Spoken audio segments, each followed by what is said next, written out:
Person that is lieutenant general Ghulam Mustafa साहब मेरे साथ हैं। बहुत सारे सवालात मेरे दिमाग में हैं। ऑफ कोर्स पाकिस्तान के रिज़ल्ट्स भी आए हैं, हम इनके बारे में बात करेंगे। मगर एक बात याद रखिएगा कि हम सिर्फ कुएं के अंदर बैठे हैं और हम सिर्फ कुएं के अंदर देख रहे हैं। इंटरनेशनल पॉलिटिक्स का मैंने आज जैसे प्रोग्राम के शुरू में आपके साथ जिक्र किया कि नॉर्थ पोल का जो मेल्टिंग है ना, that is a problematic situation.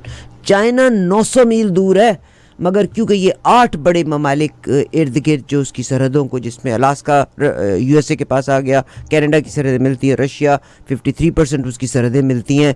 तो अब चाइना ने इसलिए क्लेम किया है कि अगर जर्मनी आ सकता है तो मैं तो सिर्फ 900 मील दूर हूँ। तो उन्होंने अपने आइस ब्रेकर शिप्स भी भेज दिए हैं।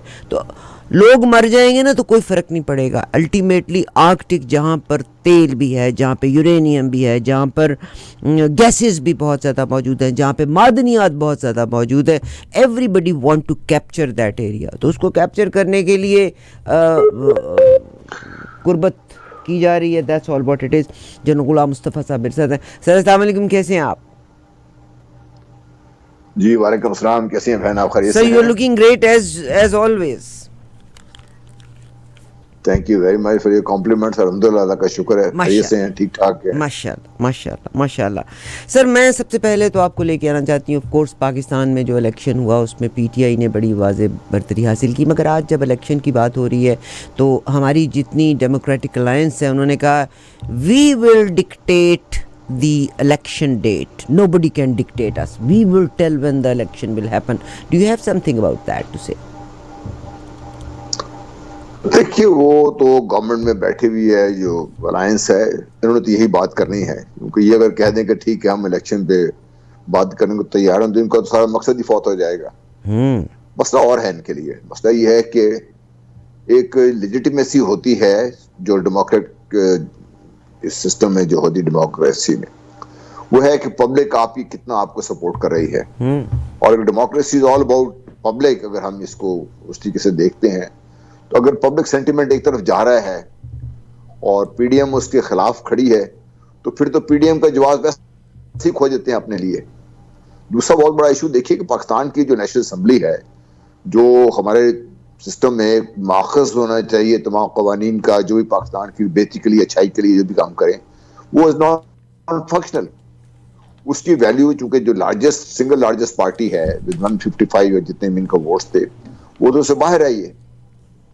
और तीसरी बात यह है कि अगर आप इसको एक और नजर से देखना चाहते हैं, इमरान खान साहब ने असेंबली से बाहर रहकर एक पॉइंट बार बार प्रूव किया है, he is the most popular leader. और बोलो कि 3 सूबों में ये कल के इंतखाब हुए हैं और तीनों सूबों में उन्होंने पीटीआई ने फतह हासिल की है। इस लिहाज से पीडीएम का अपना जवाब खत्म हो गया हुआ है उनके पास। देखिए, अगर आप ऑन ग्राउंड देखते हैं तो कैपिटल में 22-23 स्क्वायर किलोमीटर के अलावा पीडीएम को अगर हुकूमत ढूंढने पड़ेगी तो जाना पड़ता है उनको, या तो, हालांकि इस party by the way is not part of PDM, हुकूमत का साथ है, उनको सिंध जाना पड़ेगा, बलूचिस्तान जाना पड़ेगा। तो अगर इस सारे को वो घेर के वैसे ही बैठ जाता है कोई आदमी, तो क्या करेंगे ये लोग इसमें? तो वो ये खामखा की हटदर्मी है। इन्होंने जो मकासद इनके थे वो हल कर लिए हुए, हासिल कर लिए हुए इन्होंने। वो कैसे खत्म करवाने थे, और इमरान खान साहब का जो बयानिया था वो सब सही साबित हो गया कि इनकी सिर्फ एक ही चीज इनके जहन में थी, हमारे कैसे खत्म हो जाए, हमारे खिलाफ जो ऐसे कवानीन हम बना लें जो हमारे फेवर में जाएं। इसके अलावा जब से पीडीएम हुकूमत में आई है, इसने पाकिस्तान के लिए, पाकिस्तान के अवाम के लिए क्या काम किया है? पाकिस्तान बहुत खूबसूरत आपने बात की। और जनाब, मुल्क में सबसे पहले तो कानून की तब्दीली की ज़रूरत है। और कौन ये कानून की तब्दीली करेगा?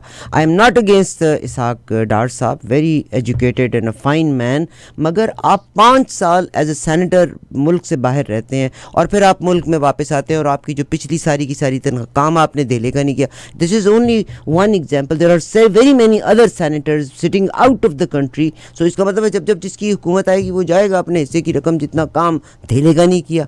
और इसके बारे में क्या फरमाएंगे आप? देखिए, ये तो बड़ा इलॉजिकल है ना कि एक आदमी जिसको आपने सेनेटर मुंतखब किया, ये उस वक्त वजीर खजाना थे हमारे, जब पाकिस्तान छोड़ के चले गए और कहा मेरी सेहत बहुत खराब है और मैं नहीं आ सकता। और बहुत हमें तस्वीर भी देखी बड़ी, वो क्या कहते हैं, जज्बात को मुश्तल करने के। लेकिन अब वो आ गए बिल्कुल ठीक ठाक में, बातचीत देख ले, चलना फिरना देख लीजिए उनका, लगता ही हुआ कि कोई बीमार हुआ ही नहीं थे। और दूसरा ये है कि हमें क्या गलत फहमी है साग डार साहब के बारे में, इनको किसने, मैं नहीं समझता कि हम क्यों बुजिद हैं कि इनको हम इकोनॉमिस्ट मान लें इनको। He is at best a chartered accountant who can only balance books. Economist इससे को बहुत बड़ी चीज का नाम होता है। इकोनॉमिस्ट आपकी मुल्क की इकोनॉमिक स्ट्रेटजी बनाता है, ये कि अगले 5-10 साल में पाकिस्तान किन लाइंस पे अपनी इकोनॉमी को डेवलप करेंगे, हमारे इश्यूज क्या हैं, उनको कैसे हम करेंगे। ये स्ट्रेचिंग टाइम में आज इधर से लोन ले लिया, उधर पास कर दिया, उधर से लोन लिया, इधर पास कर दिया। और ये बाय द वे शायद आप लोग भूल गए हों, साग डार साहब के वजह से ही पाकिस्तान पे $7 लाख का जुर्माना भी हो चुका हुआ है। अगर आपको याद हो, इन्होंने जो फिगर फजिंग की थी जी, तो जुर्माना भी पाकिस्तान भुगत चुका है इसका। तो हमें पता नहीं क्यों गलत फहमी है कि ये ठीक कर लेंगे, मिफ्ताह साहब क्या ठीक नहीं कर सके, तो कैसे करेंगे? ये पेट्रोल की कीमत कम कर देंगे, पाकिस्तान में डॉलर है नहीं, कहां से ले आएंगे डॉलर? ये कर्ज लेके आएंगे, कर्ज फिर हमें वापस नहीं करना पड़ेगा। अब जो आपको कर्ज देगा, जब आपकी इकोनॉमी इस हालत में है, तो कर्ज आपको वो आराम से तो नहीं देगा, या तो इसका इंटरेस्ट रेट भाई होगा, या आपसे कुछ और काम लेगा इससे कोई। तो ये भी हम बारहा इस चीज का बार इजहार कर चुके हैं कि पाकिस्तान की जो डेट सर्विसिंग है वो बाइट सेल्फ पाकिस्तान के गले का एक वो टॉक बनी हुई है। बाकी पाकिस्तान की डेवलपमेंट आपने क्या करनी है इसके बीच में? तो हमें बहुत सोच समझ के, बहुत मिलके बैठ के, समझदार लोगों को, डार साहब से बहुत ज्यादा समझदार लोग आएंगे, बैठ के सोचेंगे, बात करेंगे, तब आपको पता चलेगा कहां लेके जाना है। बाय द वे पीएमएलएन के पिछले दौर में पाकिस्तान की एग्रीकल्चर, जो पाकिस्तान की बैकबोन है, आपकी इकोनॉमी की बैकबोन भी है, और आपकी ओवरऑल नेशनल जो है आपकी सिस्टम, उसको भी सस्टेन आपकी कर रही है एग्रीकल्चर जो है ये। It employees more than 60% of your man power. और जो लोग भी इस वक्त देहातों में रह रहे हैं वो इतने परेशान नहीं जितने शहरों में रहने वाले लोग हैं परेशान है वो।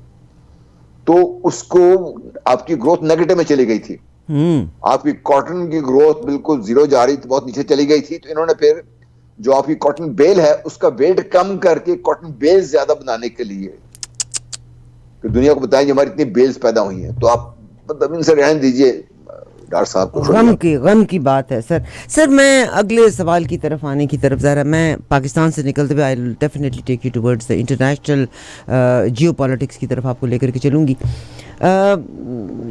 जनाब बाजवा साहब ने कहा, और मेरे लिए मेरी फ़ौज काबिल एहतराम है, मगर अगर एक शख्स के बारे में अगर हम कहते हैं तो हम गलत हो सकते हैं, because we make equation, we listen and we read international media जिसको हम पढ़ते हुए चलते हैं। कल का ही मैंने एक प्रोग्राम देखा और आप यकीन कीजिएगा मुझे गम हुआ कि बाजवा साहब के बारे में जो कुछ उसमें वर्ड्स यूज़ किए हुए थे, I have quote unquotes, I wrote down those words and I was surprised, I was reading even afterwards.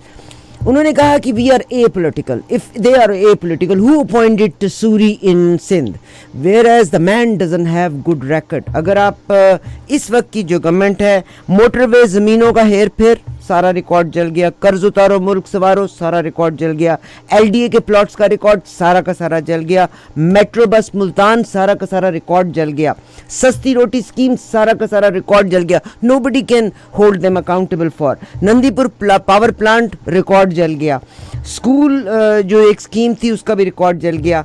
यानी अब आगे आ जाइए, फिर नैब में अगर कोई तब्दीली आई तो सबसे बड़ी कि 1985 के बाद जिस की, और जो नैब इदारा आप बंद क्यों नहीं कर देते? मुल्क के पास आपके पैसा नहीं और गैर फाल इदारा है जिसके हाथ पाँव कटे हुए हैं और जहाँ पे पॉलिटिकल अपॉइंटमेंट है। तो मैं अगर आर्मी पे डाउट करती थी ना, तो इसलिए कि कैसे वो चोरों को लेके आ सकते हैं। यानी कैसे कल तक ISPR की प्रेस रिलीज होती थी कि they are accountable for this thing, ये चोरी की, आज आप अपने थूका चाट लिया। तो टिसूरी को किसने अपॉइंट किया? टिसूरी को आपने कैसे कह दिया? बाजवा ने अपॉइंट किया जी, उसको final approval president of Pakistan ने दिया और गया, गवर्नमेंट की तरफ से नाम था। और जनाब मोहतरम हमारे जो शहबाज शरीफ साहब हैं, जो बिल्कुल क्लीन कर दिए गए हैं, हमारे जो जुडिशियल सिस्टम है उसके थ्रू पास करके इनको, उनका नाम दिया था उन्होंने, उनके जो इत्तेहादी हैं उनका वहां पे नाम था, और फिर पीस पार्टी वहां पे बैठी हुई है। तो बाजवा साहब पे हम खामखा इल्जाम तराशी हम शुरू हो जाते हैं। देखिए, बाजवा साहब को आप बहुत चीजों पे और ब्लेम कर सकते हैं, लेकिन बाजवा साहब, हमारा ये ख्याल ये है कि वो दिल्ली के हिसाब से फौज उनको बताती है कि आपने सुबह नाश्ते में क्या करना है, ऐसे नहीं चलता काम। हुकूमत है, बैठी हुई है ये, अगर वो किसी बात पे करना चाहते हैं तो इमरान खान साहब के वक्त में यही था, बाजा साहब हर चीज उनको नहीं मनवा सकते थे, जाते थे वो। तो ये तो जो चीज है हमारे, ठीक है, हमारे जहन में एक बात बैठ गई है किसी तरीके से। तो मेरा ख्याल हमें इसको, बाजा साहब को और जो हमारे पॉलिटिकल डेवलपमेंट है, इसको थोड़ा सा अलग करके देखना चाहिए। ठीक है, हमें सपोर्ट करना है, हम I support PTI, definitely I support that, लेकिन उसका ये मतलब नहीं कि इमरान खान साहब या जो पीटीआई का नैरेटिव है, एग्री विद इट टोटली, या जो पीडीएम है हमारी जो है, इसके बारे में जो भी चीजें सामने आई हैं, इसमें किसी को शक है जो इमरान खान साहब को इस वक्त जो सपोर्ट मिल रही है और जिसकी वजह से हम सारे बाजा साहब को ब्लेम कर रहे हैं। आप ये बताइए कि लेट से आप एक मिनट के लिए आप भूल जाएं बाजा साहब उस सीन पे मौजूद नहीं है, आप अगर नो कॉन्फिडेंस मोशन आता है और जो हमारे सिस्टम में जिस तरीके से हमारे क्या कहते हैं वो हॉर्स ट्रेडिंग होती है, होती रही है, होती है यहाँ पे, वो होती है, तो अगर इमरान साहब को बाहर निकालेंगे तो कौन इसके कौन आएगा? यही लोग आएंगे इसमें। इनको इलेक्ट तो हम ही करते हैं ना, वोट तो हम ही देते हैं इन लोगों को। तो हमें भी खुद भी अपने बारे में ये देखना चाहिए कि भाई, अगले दिन एक मौलवी साहब की बात सुन रहा था, मेरे दिल को लगी बात, वो मैं उसके सामने दोहराना चाहता हूँ। वो बड़ी रस्टिक स्टाइल उन्होंने बात की, उसने कहा जी आपको नेशनल असेंबली में, सेनेट में मिला जो है कितने 400-500 आदमी है, 22 करोड़ अवाम, ये 400-500 आदमी के आगे भेड़ बकरियां बनी हुई है। अगर 22 करोड़ अवाम इसको नहीं निकाल सकते तो कसूरवार तो मैं भी हूं उतना। सही, सही, बिल्कुल सही। सर, बाजवा साहब को मैं किस लिए कहती हूँ कि देखिए, मैंने और आपके साथ भी, समीउल्लाह मलिक साहब के साथ भी, लोधी साहब के साथ भी, और बहुत से लोगों के लिए 5th generation warfare, 6th generation warfare, and this is not कि आप सिर्फ पाकिस्तान की पॉलिटिक्स में, we look at the international politics and see where things are happening. मुझे डर लगता है कि हमारे पॉलिटिशियंस में, हमारी आर्मी में भी हो सकता है कोई ऐसा शख्स हो, एंड बाजवा साहब, एंड आई कैन इमेजिन कि मैं जब भी एक इदारा बनता है तो बोर्ड ऑफ गवर्नर्स बनता है, बाजवा साहब अकेले नहीं है, ज़ाहिर है हमारा सिक्योरिटी इदारे भी उनके साथ शामिल हैं। अगर कोई फ़ैसला होता है तो बहुत सारे लोग मिल के उस फैसले को करते हैं। दिस इज़ नॉट ओनली कि बाजवा साहब नाखुदा हैं और वो अकेले फ़ैसला करते हैं, of course being supported by other people as well. Mohsin Dawar, मेरा गम जहाँ से आता है कि आप के जहन में मुल्क की अंदरूनी और बैरूनी सिक्योरिटी आपके जहन में है। मोहसिन दावर, आज आपने कह दिया कि बलूचिस्तान और पाकिस्तान के दुश्मनों को शिकस्त देंगे, बिल्कुल, Pakistan paid a good price on this, मगर मोहसिन दावर ये वो लोग थे जो कि बलूचिस्तान की सेपरेटिस्ट मूवमेंट को सपोर्ट करने वाले थे। What made them to give him a bail, और वो क्या, जो मुल्क से निकलने का एक एनओसी दे दिया जाता है कि yes he can travel. The man has done everything bad. तो there was nobody to see के व्हाट इज़ हैपनिंग इनसाइड। हमारी सिक्योरिटी जो है वो कॉम्प्रोमाइज़ हो रही है। They could have taken a stand on that. और मुझे डर लगता है कि ये 5th generation 6th generation warfare में पॉलिटिक्स। जी sir, sorry. I am sure ये पीटीएम जिसकी आप बात कर रहे हैं, जो पीटीएम को सपोर्ट करने वाले लोग हैं, ये सारा कुछ है, हम सब उतना ही कंसर्न है। और मुझे इसमें कोई शक नहीं है कि हमारे जो सिक्योरिटी के इदारे हैं वो भी उतने फिक्रमंद हैं कि अगर ऐसे लोगों को वोट देकर आप नेशनल असेंबली में बुला लेते हैं तो फिर क्या करेंगे उसको? फिर आपने अपना खुद कानून बना दिया है कि अगर वो तो ये सारे बंद थे, इनको फिर वो प्रोडक्शन ऑर्डर के जरिए आप नेशनल असेंबली बुला लेते हैं उनको फिर आप। तो कहने का मतलब ये है कि बहुत सी ऐसी चीजें हैं जो हम क्रेडिट तो किसी का देने को तैयार होते नहीं, लेकिन इल्जाम की बात नहीं करूंगा। भाई हमने खामखा हर चीज पे, डेफिनेटली नेशनल सिक्योरिटी की जहां बात आती है, ये फाइनल से of course of that the chief executive जो भी हैं, लेकिन जो मेन चीफ एडवाइजर है उनको तो जनरल बाजवा साहब ने, और जनरल बाजवा साहब ने अगर ये पॉइंट आउट नहीं किया तो जनरल बाजवा साहब should be held accountable. I am sure उन्होंने जरूर पॉइंट आउट किया होगा। और ये उन्हीं के, जब वो चीफ थे तो उस वक्त का एसपीआर के लोगों ने ये बताया था कि ये लोग कैसे कैसे लोग हैं, कैसे इनको पैसा आ रहा है, सब कुछ हो रहा है, ये सब ऑन रिकॉर्ड है। फिर पाकिस्तान की किस्में देखिए एक और भी है। अगर आपको याद हो, मुजीब रहमान को रिहाई दिलवाने में हमारे सियासी लीडरशिप ने बहुत बड़ा रोल प्ले किया था, हालांकि उन सबको डॉक्यूमेंट दिखाए गए थे अगरतला साजिश केस के। और अब ये साबित हो गया है कि उस वक्त भुट्टो साहब हो या जो भी थे, वो सब इसके बावजूद, क्योंकि अपनी सियासी मफादात थे उनके, मुसर थे इस बात पे। तो हमारी तो सियासी जो तारीख है वो इन वाकयात से भरी पड़ी है कि जहाँ पे हमारी सियासी क़यादत अपनी जिम्मेदारी लेने के बजाय वो आप आसान रास्ता ढूंढते हैं कि हमारा इसमें फायदा क्या है, 1 वोट मिल जाएगा, 2 वोट मिल जाएंगे, उस तरफ चल पड़ते हैं उसमें। अब हर जगह फौज जो है, हर जगह जो हमारे फौज पाकिस्तान है, इनके सरबराह है, कहां कहां तक, किस किस हद तक जाके इनको रोका जा सकता है। बहुत शुक्रिया सर, आपने बड़े अच्छे तरीके से एक्सप्लेन किया। मैं थोड़ा सा आपको लेके आना चाहती हूँ इंटरनेशनल पॉलिटिक्स और ये बदलती सूरत। मेरा आज का पहला प्रोग्राम का हिस्सा है और मैं डेफिनेटली इस पर प्रोग्राम करूँगी कि China is the biggest threat in coming days. और जो जो चाइना की जो पार्टी है, जनाब जो वहाँ के प्रेसिडेंट शी हैं, उनको लाइफ लॉन्ग प्रेसिडेंट होने के बारे में भी अंदिया मिल गया है। It's a big deal, it's a big deal. मगर आज पाकिस्तान में तो फिर भी मेरा ख्याल है अवाम उठ के खड़े हो गए हैं, किसी और सिमत में हम जा रहे हैं।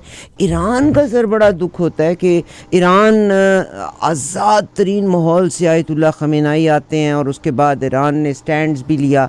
मगर अब ईरान को, जिसमें वहाँ की जो पार्टी है वो ये कह रही है कि बाहर की इंटरवेंशन है, ये मदाखलत है। मैं यहाँ पे कोट करना चाहती हूँ कि आप गूगल पे जाके देखिएगा कि इराक़ के वो लोग जिन्होंने सद्दाम को गिराने की कोशिश की थी, आज वो रो रो के बयान देते हैं कि आज जिस सूरत हाल से हम गुज़र रहे हैं, हम समझते हैं कि हमने उस मूवमेंट को सपोर्ट करके बहुत बड़ी गलती की थी।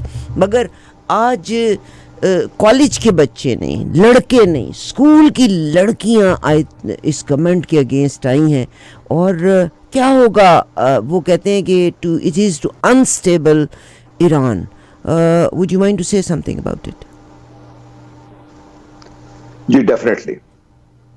देखिए, ईरान के पाकिस्तान के साथ ताल्लुकात की एक तारीख है,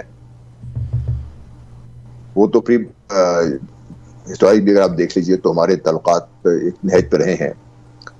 फिर जब पाकिस्तान मार्ज़ वजूद में आया तो ईरान पहला वक्त था इसने पाकिस्तान को तस्लीम किया, और उसके बाद से लगातार ईरान पाकिस्तान के साथ लगा रहा। फिर जब आपने देखा अयूब खान साहब के दौर में एक वक्त वो भी आया जब 65 की जंग थी, तो ईरान ने पाकिस्तान को बाकायदा सपोर्ट दी और हमारे जो एयरफोर्स की हद तक वहाँ पे जाके सेफ्टी से उसके लिए वहाँ पे मौजूद रही वहाँ पे।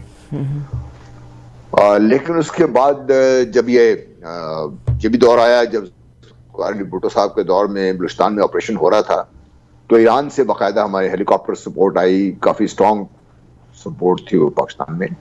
और उस वक्त शाह ईरान का एक सेंटेंस है जो मैं आपके सामने दोहराना चाहता हूँ कि अगर कोई बलूचिस्तान में कोई, तो हम चाहेंगे कि हम बलूचिस्तान को एनेक्स कर लें। कहने का मतलब यह है कि ईरान के साथ पाकिस्तान के ताल्लुकात बहुत अच्छे भी रहे हैं, 20 है। तो चीज जब रेवोल्यूशन आया है उसके बाद देखिए तो एक ईरान की वजह से पाकिस्तान में भी एक लहर उठी, और उसके जवाब में फिर आपने देखा है दूसरी लहर उठी, और पाकिस्तान अंदरूनी तौर पर एक इंतहाई खतरनाक किस्म की वो जो अंदरूनी कश्मकश थी उसका शिकार होकर रह गया। मैं आपको जो हमारे मुख्तलिफ फिरके आपस में जो झगड़ा हुआ उनकी चीज का, पाकिस्तान ने उसका बहुत नुकसान उठाया। फिर एक बहुत बड़ा दौर आया जब ईरान और इराक की जंग शुरू हुई, तो बहुत ज्यादा प्रेशर के बावजूद, और ये क्रेडिट आप दें जनरल ज़िया-उल हक साहब को, अल्लाह उनके दर्जात बुलंद फरमाए, उन्होंने उस वक्त ही पाकिस्तान के ताल्लुकात ईरान से बेहतर रहे। अब आज के दौर में जब आप देखते हैं तो जोग्राफिया जो है ना वो बजाते खुद बहुत चीजें आपको बता देता है। अमेरिका के इस खित्ते में अगर ईरान, पाकिस्तान और जो अफगानिस्तान है, इन तीनों को अगर आप जोग्राफियाई इकाई के तौर पे देखें तो ये वो खित्ता है, जोग्राफियाई खित्ता, जो भी इसका कंट्रोल रखेगा इस आज के दौर में या अगले आने वाली सदी में, उसी का यहाँ पे तसल्लुत होगा उसमें। क्योंकि एक तरफ तो वो बहरा हिंद के ऊपर पाकिस्तान के जरिए, ये जो हमारी खलीज फारस है उसके ऊपर, फिर और आप थोड़ा सा ऊपर चले जाएं तो सेंट्रल रिपब्लिक्स का जो ओपनिंग है वो भी इनके थ्रू हो रही है। और एक चीज जो आमतौर पे इसका जिक्र नहीं होता वो है कैस्पियन सी। ईरान उसकी लिटरल स्टेट है, और कैस्पियन सी की रिसोर्स से कहा जाता है कि जो हाइड्रोकार्बन रिसोर्सेज हैं वो शायद दुनिया में अगर एक जोग्राफियाई इकाई ली जाए तो शायद सबसे ज्यादा होंगी उसमें। और ये काफी कंटेस्टेड था, ये इसके जो लिटरल स्टेट्स थे आपस में। आज से 5 साल पहले पुतिन ने बड़ी समझदारी से सब स्टेट्स के साथ मिलकर बैठकर कुछ ले और कुछ दे के तहत एक मुआहदा कर लिया हुआ है। और जैसे ही ये खिता खुलेगा, अफगानिस्तान खुलता है और सैनिटेशन रिपब्लिक्स के थ्रू रास्ते मिलते हैं, तो कश्मीर की रिसोर्सेज एक्सप्लॉइट होना शुरू हो जाएंगी। ये एक बहुत बड़ा फैक्टर हमें याद होना चाहिए, बताना चाहिए। दूसरी चीज ये है कि ईरान इस वक्त वो स्टेट है जिसने लेबनान में बैठकर इजराइल के नाक में दम किया हुआ है उसने। और अमेरिकन को तकलीफ ये है कि कोई भी चीज जो इजराइल को तकलीफ देगी वो कभी इनको पसंद नहीं होगी। और ईरान के अंदर जब से ये इंकलाब आया है, और उसके बारे में आपकी अपनी राय हो सकती है, मेरी अपनी राय हो सकती है कि वो बहुत सख्तगीर हैं, लोगों को इतनी उन्होंने आज़ादियां नहीं दी हुई जैसे बाकी मुआशरों में हासिल हैं। शायद वो समझते हैं उनके लिए ठीक नहीं है, उनका अपना फैसला है, उनको अपनी कौम को करना चाहिए फैसला इसका। लेकिन ये जो रजीम चेंज की जो कोशिश है ईरान में, ये आज से 20-22 साल पहले की शुरू हो चुकी हुई है। और एक दफा अगर आपको याद हो तो अहमदीनेजाद का तख्ता भी लौटने की कोशिश की गई थी, नाकाम हुई थी उस वक्त भी। और अब गुज़श्ता चंद सालों में आपने ये भी देखा होगा कि ईरान के साइंटिस्ट और ईरान की जो है मुख्तलिफ चाहे न्यूक्लियर हो चाहे दूसरी हो, उनको टारगेट किया गया है और टारगेट को तबाह किया गया है। ये कौन था तबाह करने वाला उनको?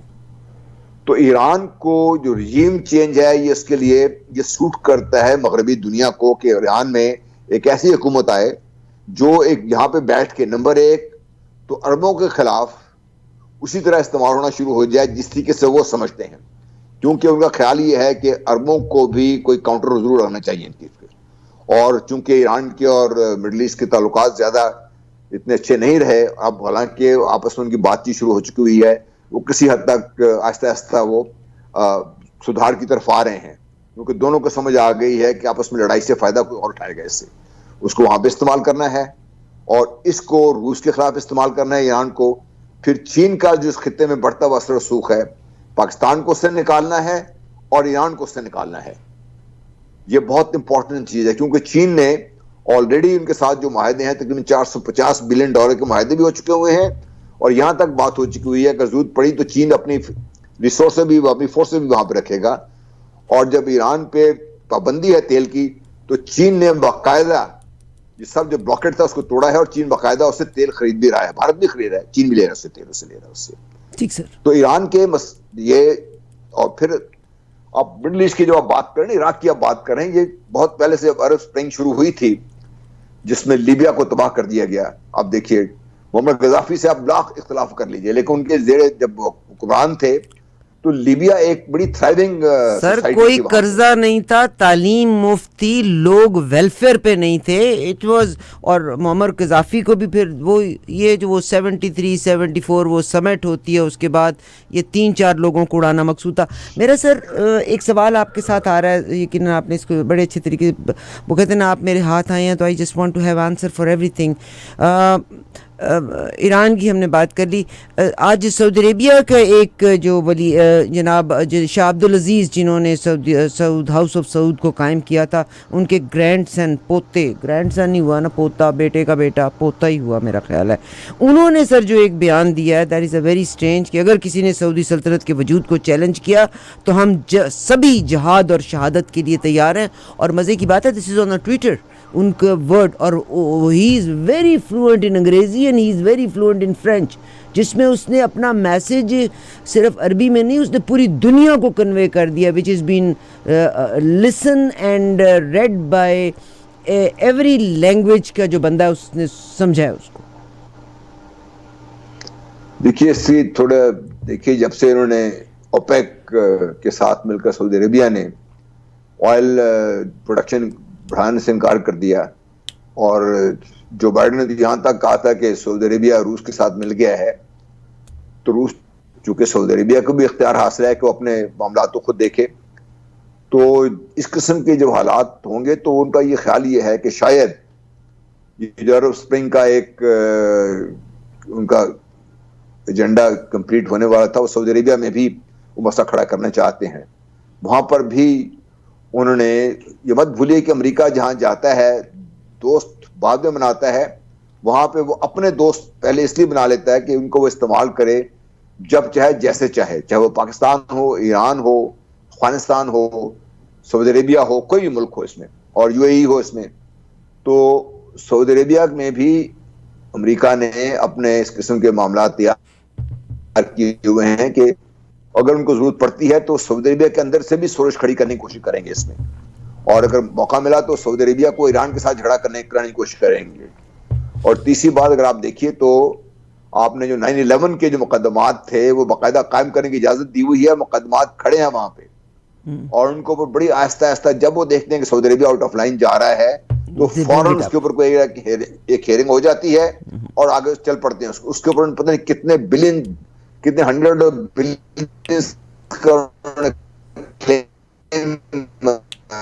और एडमिनिस्ट्रेशन ने भी कहा था कि अगर जरूरत पड़ी तो हम ये लेंगे सऊदी अरेबिया से।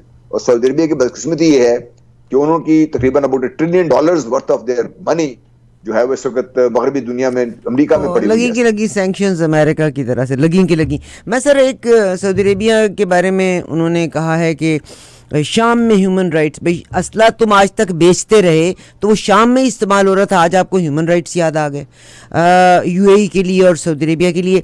सर पाकिस्तान के हवाले से उन्होंने बड़ा, जनाब बाइडन साहब ने बयान दिया है और पाकिस्तान ने समन भी किया है उनके एम्बेसडर को, मगर उन्होंने कहा है कि दिस इज़, वाशिंगटन ने ये कहा है कि yes this is what we mean, and एक रूटीन की बात है जो की है।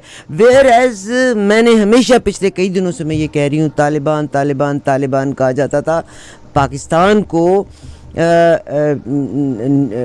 डी न्यूक्लिफाई करने के लिए या उनको कब्ज़ा करने के लिए ये मगरिब की दुनिया ही आएगी, आप फिक्र नहीं करें। इंडियन आर्मी, जब पाकिस्तान के ऊपर इतनी बातें हो रही हैं और बाइडन साहब ने पाकिस्तान के बारे में इतना कहा, हमारा तो अभी तक कोई मिसाइल नहीं चला, हमारा तो कोई मिसाइल नहीं चला। इंडिया का तो एक मिसाइल गलती से चल के मियाँ चनू जा पहुंचा था। अभी सैटरडे को Indian navy has carried a successful test of submarine launch ballistic missile fired Friday.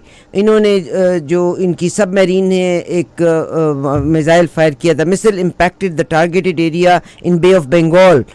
तो वहाँ पर आप न्यूक्लियर वेपन्स को ट्राई भी कर रहे हैं, और कुछ इसके बारे में कुछ फरमाएंगे कि बाइडन साहब ने इतना बड़ा बयान दे दिया, तो ये तो एक्सेप्टेबल है कि नहीं है? देखिए आरफा, दुनिया में सबसे ज्यादा अगर कोई न्यूक्लियर वेपन सिस्टम कहीं गैर महफूज हैं तो वो नंबर एक अमेरिका, पहला एटम बम चलाने वाले ही वो थे। दो एटम बम चला के उन्होंने इंसानियत को इसी के तहत एक किया, सिर्फ इसे दिखाने के लिए कि हमारे पास ये हथियार है और टेस्ट करने के लिए किया था उन्होंने। जापान तो शिकस्त खा चुका हुआ था। I am sorry sir, sorry to interrupt, nobody talks negative about that. Everybody says अगर वो बॉम्ब ना चलाए जाते तो सेकंड वर्ल्ड वॉर खत्म ही ना होती, और उसके बाद ताकत जो थी वो ब्रिटिश से निकल के अमेरिका के हाथ में, the supreme power, America became the supreme power of that time, because वो कहते हैं कि हमने अगर वो एटम बम ना चलाए होते तो। जो भी आपसे बात कर, सॉरी सर, नाबलद है, जापान उस वक्त तक मिलिटरीली शिकस्त खा चुका हुआ था। इन दो बॉम्ब्स की जरूरत ही नहीं थी उनके तो बेचारों के बिल्कुल बुरी हालत हो चुकी थी उनकी। ये तो सिर्फ उन्होंने एक ताकत का जोम था जो दिखाना था, दुनिया को बताना था कि हमारे पास ये ताकत है। उसको चूंकि न्यूक्लियर पावर थी, उन्होंने उसका टेस्ट भी कर लिया, दूसरे मुल्कों में तबाही भी मचा दी, और जापान में पक्के अड्डे भी बना लिए अपने बैठ के। जापान आज तक उनका जेर नगी है इसके लिए।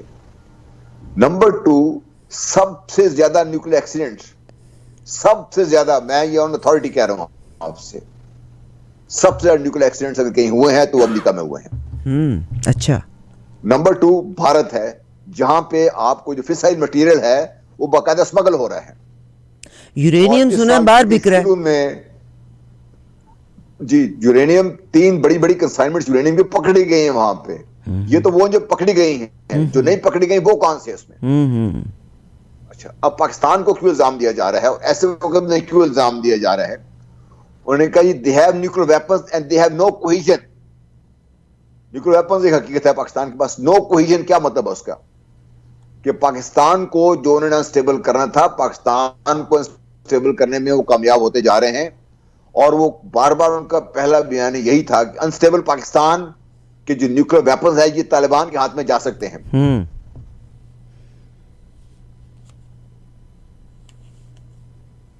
न्यूक्लियर वेपन अल्हम्दुलिल्लाह मेरा ख्याल है कि अगर दुनिया में सबसे बेहतरीन नहीं है तो पाकिस्तान के न्यूक्लियर वेपन्स के जो सेफ्टी सिक्योरिटी सिस्टम है वो, और जो हमारा कमांड एंड कंट्रोल सिस्टम है, one of the best in the world.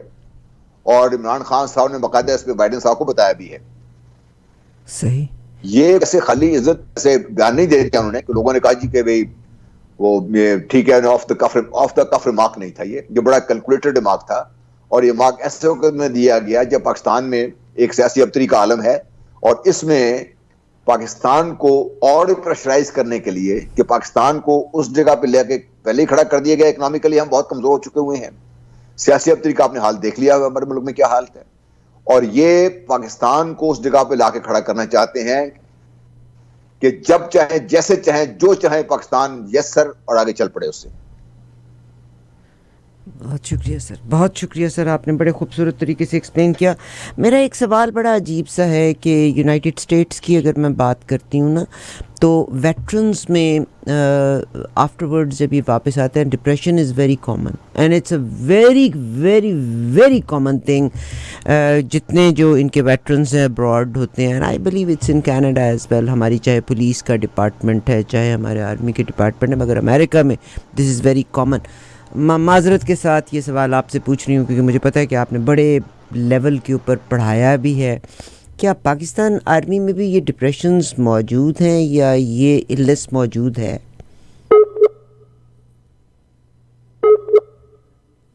We have a poor connection. बिल्कुल साहब, मेंटल इलनेस, मेंटल हेल्थ का ये इशू एक है। जो ही मेरी कॉल दोबारा मिलती है I will definitely connect, it's I need to know about this. And मुझे पता है कि पाकिस्तान आर्मी में, and I believe not in even in Indian army में भी नहीं है, मगर ये इस खित्ते की जो आर्मी है उनमें ये मेंटल इलनेस ये वाली मौजूद है, जिसमें फिर ये लोग गन्स लेके अगर कहीं से पॉइंट होने के बाद ये लोग not after retirement, even before retirement with in they come back, तो ये बाकी लोगों के लिए मसला बन जाया करते होते हैं, बेशुमार लोगों को मारते भी हैं। That depression, veteran and military mental health issue is big issue. फौज तो पूरी दुनिया में है, जंगें पूरी दुनिया में होती हैं, मगर इन लोगों ने जाके जो निहत्ते और ऐसे लोग जिनका कोई उसे सिविलियंस को जाके जो मारा है ना इन्होंने, और इसकी पूरी वो है हिस्ट्री है यहाँ पर, चाहे वो ऑस्ट्रेलिया हो, चाहे इंग्लैंड हो, चाहे कनाडा हो, चाहे अमेरिका हो, जिस तरीके से उन्होंने मारा है, तो अब उनका ज़मीर उनको। सर सॉरी, आप वापस आ गए, बहुत शुक्रिया माजिद जमाल साहब, आपने ये कहा। मैं बल्कि माजिद जमाल की इसी बात को बढ़ाती हूँ। कहते हैं कि हलाकू और चंगेज़ खान को खबर थी, पुलिस के जवान भी जानते थे कि वो जो कुछ कर रहे हैं, जितने लोगों को मार रहे हैं, उनका अपना ज़मीर बुरा कह रहा था। खैर, ज़मीर साहब की कुछ ज़्यादा प्रभाव उस ज़माने में, और अब भी जो लोग नहीं करते वो नहीं करते। अब मगर जब खेल ख़त्म हो जाता है तो हमजाद जो दिल और दिमाग पे छाया रहता है वो सर उभारता है और फिर इंसान का जीना हराम कर देता है। सर, मैं बात करी थी कि नॉर्थ अमेरिका में वेटरन्स में mental illness is very common, not only that after retirement, even before retirement once they come back. तो माजरत के साथ, क्या ये पाकिस्तान आर्मी का भी अलमिया है या it's only in this area? अल्लाह ताला का बहुत ही फजल करम, अल्लाह ताला की बहुत खास इनायत है पाकिस्तान आर्मी पे। इसकी चंद वजूहत हैं। एक तो जो हमारे आर्मी का स्ट्रक्चर है बड़ा होमोजीनियस है यहाँ पे, और हमारे जो लीडरशिप और रैंक एंड फाइल के दरमियान जो ताल्लुकात हैं वो आम आदमी की समझ से बालातर हैं वो। क्योंकि मैंने आपसे शायद प्रोग्राम में आपसे बात की थी कि अगर एक भाई जर्नैल दूसरा भाई सिपाही हो सकता है, और यहाँ पे कोई आपस में तफरीक नहीं है वो। दूसरा सबसे बड़ी बात यह है कि पाकिस्तान के जो फौज है, मोटिवेशन क्या है इसकी पाकिस्तान ने आज तक किसी मुल्क पे हमला तो किया नहीं, पाकिस्तान ने किसी मुल्क पे कब्जा करने की कोशिश तो की नहीं, पाकिस्तान ने कहीं जाके खामखा लोगों की तबाही तो की नहीं। और हम जैसे लोग जो इस पाकिस्तान में रहकर आए हैं, हम पे बहुत बड़ा इल्ज़ाम लग रहा है कि हमने इतने लोग मार दिया। अल्लाह का फजल है, मैं उन लोगों में से भी जो कैद की वजह से लोगों के ज़हनी तौर पर ज़रूर इफेक्ट हुए थे, लेकिन वो चूंकि ऐसी किस्म की बात ऐसी थी कोई नहीं। तो अल्लाह का फजल ये है कि पाकिस्तान के फौज के जो आप कहते हैं ना कलेक्टिव जो कॉन्शियस है, उसमें ऐसी कोई चीज़ नहीं है जिसकी वजह से अल्लाह के फजल करम से पाकिस्तान की फौज में ये मसले नहीं है। वो उस तरह के नहीं है जैसे अमेरिका में PTSD वगैरह का मसला खड़ा हुआ है। वो तो जो ट्रॉमेटिक स्ट्रेस डिसऑर्डर है उसके जो बहुत ज्यादा है उनके लिए, क्योंकि जिस तरीके से जाकर वो तबाही मचाते हैं और फिर वो देखते हैं खुद, और बाद में उनको जब बाद में के उस दौरान उनको एहसास होता है कि क्या हम कर क्या रहे हैं, बेमकसद है ना, किसी उसका कोई हायर पर्पस तो है कोई नहीं है, तो बहुत जिसकी वजह से और फिर मादियत इतनी ज्यादा गालिब आ चुकी हुई है कि मोटिवेशन उनकी इस वजह से कि भाई हमने सबको मार के अपने सब बैठ जाना चौधरी बन, और तो मोटिवेशन कोई नहीं उनकी ज्यादा। बहुत शुक्रिया सर, बहुत शुक्रिया आपका फॉर बीइंग विद अस। मैं बल्कि बड़े गम के साथ मेरे कंसर्न्स हैं, आपका बहुत शुक्रिया कि आपने मुझे साथ दिया। मगर इंटरनेशनल मीडिया में जो एक चीज़ दी थी, एंड इट इज़ पाकिस्तान के लोगों को तो हम आप खामोश करवा लेंगे, मगर इंटरनेशनल मीडिया जब हेडलाइंस के साथ एक खबर देता है, the generals are real rulers of the to govern Pakistan and it is an enterprise, army should be, Bajwa साहब ने जो ए पॉलिटिकल कहा उसके बारे में भी उन्होंने कहा, तो आई वॉज कंसर्नड। मगर वही बात है कि हमें डिस्टेबलाइज करने के लिए मुख्तलिफ़ कोशिशें और काविशें की जा रही हैं। अल्लाह करे कि इस मुल्क में अमन और सुकून हो। मैं जब ये कहती हूँ ना कि पॉलिटिशियंस आर करप्ट, बहुत से लोगों को मेरी बात बुरी लगती है, वो बाकी चीज़ें कहते हैं। Politicians are entrepreneurs, they are the businessmen, they are the factory owners, they have the biggest money, biggest chunk of the money. आधे पैसे लगाते हैं अगली इन्वेस्टमेंट में, बाकी आधे पैसे to buy some journal, to buy some politician, to buy all member parliaments. That's where they spend. They made these people corrupt. All the politicians. मैं इमरान खान की बात नहीं करती, इमरान खान ने तो बल्कि मेरे चचा का बेटा नहीं है वो। आई फील सैड कि 7 जगहों पे आपने मुल्क के पास पैसा नहीं है, एक ही बंदे ने इलेक्शन लड़ लिया, पीडीएम इलेक्शन कराने की कायल नहीं है, और मुल्क के पास पैसा नहीं, पल्ले नहीं तेलाते कर दी मेला। But on the other side जो पॉलिटिशियंस हैं वो मेंबर पार्लियामेंट्स को ख़रीदते हैं। कोई शरीफ आदमी इलेक्शन में नहीं आना चाहता कि मैं 1 करोड़ लगाऊंगा तो मैं रिकवरी कहाँ से करूँगा। These politicians are corrupt. They make everybody corrupt because they are entrepreneurs. They are the businessmen. They hold all the industry in the system. Imran Khan ने तो एक घर भी है, वो भी शौकत खानम दे नाम ते लाते, जिन्हें बंदे ने कैंसर का जिनको फाका हुआ है ना, उनसे पूछिए आप। सर आपका बहुत शुक्रिया फॉर बीइंग विद अस। मेरे से अगर कोई गलती हुई मेरी पाकिस्तान फ़ौज के बारे में, जनरल साहब का बहुत शुक्रिया। मैं सिर्फ इतना कहती हूँ, we got to be transparent with the public. Please give path and light to our young people and communicate with us. Communicate, we might be wrong at very many places. ये ना हो कि ये जो हमारी लम्हों की गलतियां हैं ये सदियों के ऊपर मुहित हो जाएं। सर आपका बहुत शुक्रिया जनाब लेफ्टिनेंट जनरल गुलाम मुस्तफ़ा साहब, thank you for being with us. Anything what you want to say at the end? बहुत शुक्रिया।